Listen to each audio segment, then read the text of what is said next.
जय हिंद दोस्तों। आज रामनवमी है, तो आज श्री प्रभु राम जी के बारे में बात करते हैं। हम प्रभु क्यों कहते हैं उनको, और क्या उनके अंदर खास था, उनके बारे में हमने सीखा।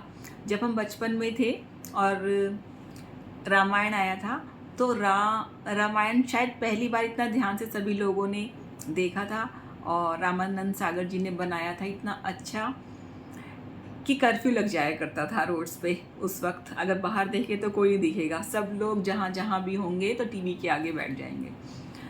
उस वक्त बहुत कुछ सीखने को मिला राम जी के कैरेक्टर से। मर्यादा पुरुषोत्तम, बचपन से लेकर जिस के साथ उनके जो रिश्ता था, हर रिश्ते को उन्होंने परफेक्टली निभाया। गुरु से 17-18 साल की उम्र में गुरु ने कहा कि मुझे राक्षसों से परेशानी है, तो इनको भेजो। दशरथ जी को बोला इनको भेजो और ये फिर उनका संहार करेंगे। संहार किया। तपस्वियों को परेशान करते थे राक्षस।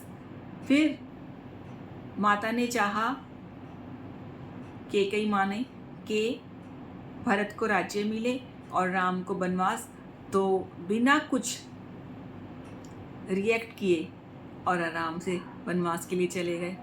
पिता के वचन को निभाया और बेइंतहा प्यार किया लक्ष्मण को। मिसाल बने फ्रेंड्स को, भक्तों को, अपने हर किसी को बेइंतहा दिया। और उनके कैरेक्टर से एक एक चीज़ सीखने वाली है। अगर कोई कहे कि सीता को तो छोड़ा उन्होंने, क्या उनमें अच्छा था, दृष्टि सबकी अलग अलग है, कोई कह सकता है ऐसा भी। लेकिन अगर राजा बने हैं तो राजा का क्या फ़र्ज़ है, उसको सीखना है तो राम जी से सीखें कि कितनी प्रिय है अपनी पत्नी, जिसका अग्नि परीक्षा भी हो गई थी, जो बिल्कुल सही थे हर तरह से। पहले तो उन्हें छुड़ाने के लिए इतना प्रयास करना बहुत अनोखी बात है, ये हर कोई नहीं करता, ये उनके अंदर खासियत थी। और उसके बाद इतना सब करने के बाद उन्हें वापस पाया अपनी पत्नी को, और धोबी के कहने पर त्याग करना पड़ा।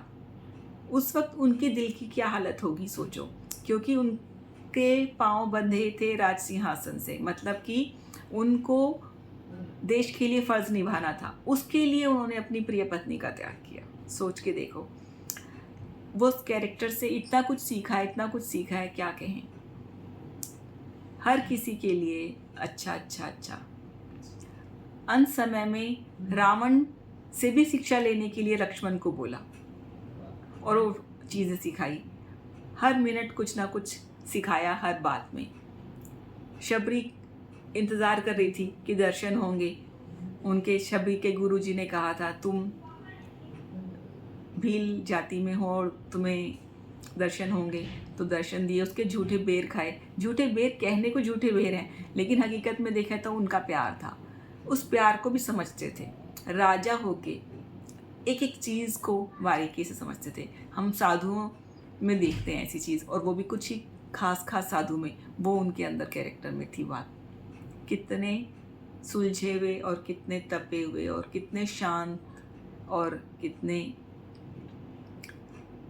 लविंग, केयरिंग, क्या क्या तारीफ़ करें उनकी। बस एक के बाद एक इतने सारे शब्द हैं, बहुत। I am very impressed. और अगर आज के देखें गाने में, तो आज के तो गाने राम जी पर, राम जी की चाल देखो। खैर जो भी है, लेकिन सब बढ़िया। धन्यवाद, आपने मुझे ध्यान से सुना, उसी के लिए।